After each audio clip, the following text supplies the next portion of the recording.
Hey party people, this is Tech Packs video number 2. A couple of items of channel business related to Tech Packs before we get started. This video is set to air January 29th, 8 a.m. Pacific Standard Time. Later in the evening of January 29th, I will be on a plane to Albuquerque, New Mexico to visit the sewing factory of one Kathleen Fasanella. If that name rings a bell, it's because I talk about her constantly because she is the bomb. So those of you who are designers who are interested in creating their own line, I have probably recommended Kathleen Fasanella's website, fashionincubator.com, or her book, The Entrepreneur's Guide to Sewn Product Manufacturing, something like that. I've known Kathleen for about 10 years. And the last time I saw her was a few years ago, and she had bought the property, but she hadn't done anything with it yet. So I've only seen her old factory. And so I am so excited to go check out her new space. I am clearly taking my video camera and equipment, and I'm going to film a tour of the sewing factory and do a Q&A session with Kathleen. And if you have any questions for Kathleen that you would like me to ask her, drop them in the comment section of this video, and I will make sure to run through those questions before I meet with her on January 30th, and hopefully I can get all your questions answered. Yeah, the second item of channel news is I've been getting more and more requests for captioning, for translations, and that's cool. I want my videos accessible to everyone. Here's the thing. I don't have time to sit there and do captioning for all my videos. I have, as of this filming, 124 videos online, and each of my videos, a lot of them are over half an hour long.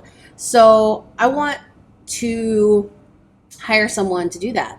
And so this channel does not make a whole ton of money for me yet. I don't have sponsors, I do the ads thing a little bit, whatever, right? So I've set up a support button on the main page of my channel. So if you have $1 burning in your pocket and you want to support my project to close caption and translate all my videos, I would appreciate any size of donation. And if you can't afford anything, that's fine. I understand. I was the poor kid in college. I get it. It's fine. All right. So if you can help, go to my channel main page, and there should be a blue support button on the right-hand side of the screen.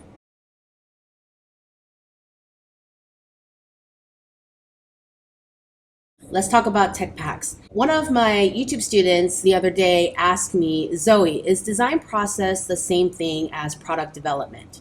The answer is no. So design process, okay, I have a whole playlist of design process videos, and that is all about figuring out how something is going to look. Inspiration, color story, design themes, elements, fabrics, shapes, silhouette, proportions, that sort of thing. Product development is figuring out how the product is going to be made and how it's going to function. Okay, so you take the sketch, you do the flat sketch, which is more technical, more detailed as to how you want things to be made. And then we take that flat sketch and we develop a tech pack where we detail all the nitty-gritty details. We figure out how the person's going to get in the clothing, via zipper, buttons, it being something super stretchy, whatever. And we make patterns, we make samples, we have fittings, we make corrections, we do it all over again. So that tech pack to pattern, to sampling, to fitting, to revising, that's the product development process. Okay. So I've already done the whole fashion design process playlist. I think that the next video in that series, which is mostly done, is going to be the second print design video that's coming up either like next week or the week after. And now we're in the thick of product development. I have videos already on how to draw flats and one on how to fill out a pattern card. I have a pattern card template available for sale at my Etsy store. As I do these tech pack videos, I'm making these templates for you all, and I will be posting them in my Etsy store for y'all to buy and download. Let's fill some out together now. I'm showing you guys the most complicated, detailed, elaborate tech pack so that we can talk about all these things. Not every garment, not every company is going to need every single element that I'm talking about in these tech pack videos. Just keep in mind that all of these things are, go into a tech pack. And if you decide to exclude something, to take something out, that should be after you've thought about it carefully and decide that that really isn't information anybody needs. Okay? And, there are a lot of garments that are far more simpler, but, I am teaching the most elaborate version. So front page is your specifications lead sheet, and the most important feature are your large versions of your front and back sketches. So we have your style number, and as you know, I have a whole video on style numbers and how to assign style numbers. And proto number. So proto number is basically which iteration it is. Is this the first sample? Is this the final sample? And yeah, the lead sheet could change on all these protos depending on how the design changes. And a lot of the time, the style specifics will change throughout the product development process. That's why it's part of a designer's job and it's wrapped up in design, even though it's kind of a separate thing. Because, you can decide, oh, I have these patch pockets, and then later on it doesn't work out right with the fabrics that you chose, and so you decide to go with welt pockets instead. So now your new sketch on your lead sheet should reflect that pocket change. Main label usually, larger companies, they will have multiple lines, like a diffusion line, or, diffusion lines being the cheaper one, like Mark by Marc Jacobs or DKNY for Donna Karan. So that label will tell you what line it belongs to, what price bracket it belongs to, what division it belongs to. And then content, that means fiber content, 90% silk, 10% polyester, 40% wool, 60% polyester, whatever. Care label, hand wash only, dry clean only, machine wash cold, tumble dry low. You do the wash test, you figure it out. And then your size range. Again, this can be letter sizes, extra small to extra large, 0 to 12. Pants are done waist and inseam. Shirts are done neck circumference and sleeve length to center back. Whatever your size range is. And then your sample size. Your sample size should be the middle size. In rare occasions, some companies will choose a size that they know is their number one bestseller. Typically, the middle size is a medium. I've seen a company have large as their sample size because they sell more size larges than any other size. So they make sure that they cut all their samples to a large, and that size gets the most attention. That's what they use in their photos, and that's what they, that's what they do. Season, category, description, those are kind of self-explanatory, right? In my templates, I do have a space where you can delete my red text and you can just put in your own company information here. And then underneath the sketches, I have a list of the materials that go into it. Your silk fabric, contrast lining, pocketing, interfacing, your trims, and your suppliers. You all need to keep track of your suppliers. How much would it suck if you fell in love with something and then you couldn't figure out where it came from again? That sounds like fun. Not really. Next is your construction details sheet. And this one, the prominent feature are blow-up drawings of more complicated construction. Like your standard belt loop, not a big deal.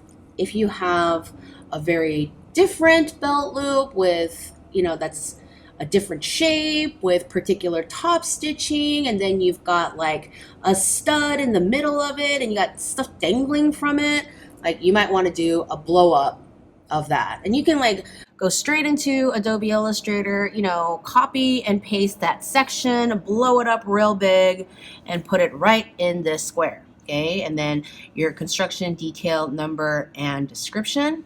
This doesn't have to be a fancy number. This just has to be like detail number 1. So you have your style number. Let's say your style number is 6200, and then construction detail number 1, just for like easy reference. Okay, so when you're emailing with your factory, you can be like, I want you to pay special attention to construction detail number 2 and make sure that the thread is exactly the thread that I requested, because the last sample, the thread was wrong, so you can reference it like that. Number 3 is your label placement sheet. A lot of tops and dresses, jackets, blouses, vests, dresses, you'll have your main label on your center back neck. Pants and skirts, you'll have your main label somewhere on your waistband, just below your waistband, attached at your waistband seam. So you'll mark that, like you'll have a sketch, and you're going to do these beautiful sketches that are perfectly symmetrical in Adobe Illustrator. And then let's say you have a center back seam in your lining. So this is your lining fabric, this is your facing, and let's say you have your main label, and this spacing is 1 inch. So it's centered at center back neck, 1 inch below the neck seam. Let's say you have your country of origin label underneath, and yes, you need that on your labels. And let's say you can put your size tab here. You could also put your size tab here, whatever you want to do, right?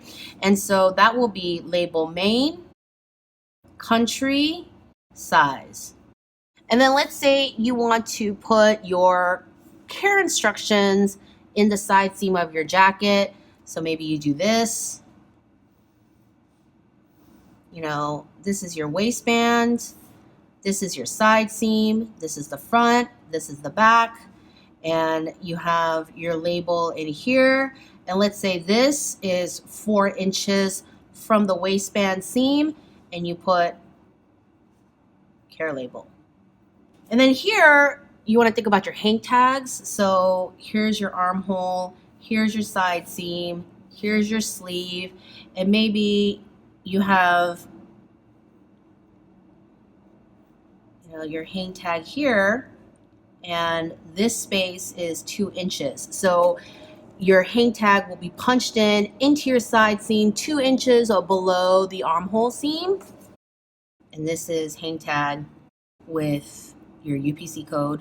And then there's other labeling, like when you buy t-shirts, t-shirts like this, you'll see them all folded up in stacks on shelves, and they'll have some kind of size sticker so that even when it's folded, you can tell from the crease what size it is, so you can kind of rifle through them and grab your size. And so let's say you have a muscle tee and you have a sticker that sits here like this, that says the size over and over and over again. So when it gets folded at the store, people can still find their size, right? So here is your bill of materials and your colorway sheet. I use a bill of materials for a lot of different things. Number 1, this is where you finalize the design and how the colors come together, because you can't dye to match everything. It's just not feasible, especially for beginning startup fashion companies. Okay, minimums for dye to match are huge. And so you're gonna have to go look at color cards and make sure that you get as close of a match as possible. And so when you're doing your bill of materials and colorways sheet, you can finalize all those things and make everything look nice. And then the bill of materials is extra nice because when I'm putting in my purchase orders for production, I can go through this list and make sure I have inventory for everything, or that I've ordered everything. Here's a handy dandy little shopping list for every style. And then, every colorway. I will actually make Xerox copies of these and just like check them off as I order them and check on the inventory. And then all the little check marks mean that I have everything. And then I'll just cross it off and be like, I have everything. Or, So your bill of materials, I have all these categories here. And of course, with the templates that I created, you can go in and just retype these with things that are more relevant to whatever kind of clothing that you want to create. Your description, placement, okay, where on the body, which is especially important with your trims, and quantity. And when you order things like buttons, make sure that you are ordering extra. You know, when you get those jackets and the hang tag includes a couple of extra buttons for when your buttons fall off. Okay, make sure you include that quantity in your bill of materials and your purchase orders. And then source and country. So you need to keep track of your supplier, and you need to understand how where you buy things from is going to impact the pricing because of taxes, because of shipping, turnaround time, all that stuff. So you want to keep track of where your stuff is coming from. And then here you have your colorways. Here's the deal. You do not want to design something amazing and create the tech pack, make the pattern, go through many iterations of sampling and getting the fit just right, just so that you can lose sales because someone doesn't like to wear yellow. We all know from our own personal shopping experiences that if a color doesn't look good on our skin, we're not going to buy it. And it doesn't matter if the fit is on point or if it's flattering in other ways. If the color doesn't look good on our skin, or if it's a color we don't like, we're not going to buy it. And if we are dumb enough to buy it, it usually sits in the back of the closet. Right? So you want to make sure that you're offering several colorways. When you do this, you also need to figure out the colorway for everything that goes into your garment. So you need to figure out what color thread is going to go, because you don't want to leave that kind of decision to factories, okay? Because I promise you, no one is more invested in how your clothes look than you. Okay? Factories are like, that looks about right, whatever, we don't care. But you're like, no, I don't even know how you thought that looked good. Okay? I've had this exact conversation. Like, if you didn't see a thread color, then why didn't you email me? Whatever, okay? You don't want that to happen anyway. You don't want a constant email back and forth checking up on your tech pack. So you want to have that, like, this is the color thread I want. Have all the colors. Contrast, thread for your contrast. Lining, thread for your lining. Pocketing. Pocketing is, the material your pocket bags are made of on the inside of your garments, and typically they're not made of the same lining material. Like lining, you see linings, and so people will make an effort to make the lining pretty, slinky, coordinating with your shell fabric. Pocketing, hardly anyone sees pocketing, and so people choose something that is cheap, durable, soft to the touch, but it doesn't need to be seen. And then, like my favorite is when outerwear designers, they go the extra mile and they put flannel as pocketing because it's warm and it feels nice on cold hands. And I'm from Alaska, and so those are the kinds of things that make me smile when designers think about those sorts of things. They go fur-lined pockets. How nice would that be? You're freezing your butt off. You don't like wearing gloves. That's me. I hate wearing gloves. And just stick your hands in your pockets. You have fur-lined pockets. Think about that. That would be nice. That would be nice. Anyway, pocketing. So yeah, you can have different pocketing. Interfacing. So interfacing are, any sort of structural materials that go on the inside of your garment. So fusible, sewn-in interfacing, horsehair braid trim, that sort of deal. Trims, and those include your closures, zippers, buttons, Velcro, D-rings, O-rings, different treatments, embroidery, beading, applique, stitching. And you want to mark the colorways for everything. So let's say you have a skirt and it's black, and your thread is black, and your contrast is white, and your second thread is white, and your lining is black, and your embroidery is the pink flowers. And you can have an embroidery with several flowers, but you just name it pink flowers because it's mostly flowers in multiple shades of pink with some green leaves. All right, so that's your pink flowers. And then you're going to do the same style in a different color. Let's say that your self is white and your thread is white. So let's say your contrast is black, your second thread is black, your lining is white, and then your white skirt gets the blue flowers. And again, this embroidery will have multiple shades of blue, but it's your blue flowers embroidery. And then let's say you have beads to match. So we're going to have the pink story and the blue story. And then you do this for all the colorways you run in that style. I think that's it. I think that's plenty of information. Again, I'm going to have all these templates available for sale in my Etsy store. My pattern card is already there, available for sale. And I think I'm going to have one more tech pack video, one or two, where I talk about specs, measurements, sample tracking, grade rule, fabric and trims info sheets. Oh, that might end up being 2 videos. Okay. I'm probably gonna have 2 more tech pack videos after this one. As usual, leave me all your questions below in the comments section.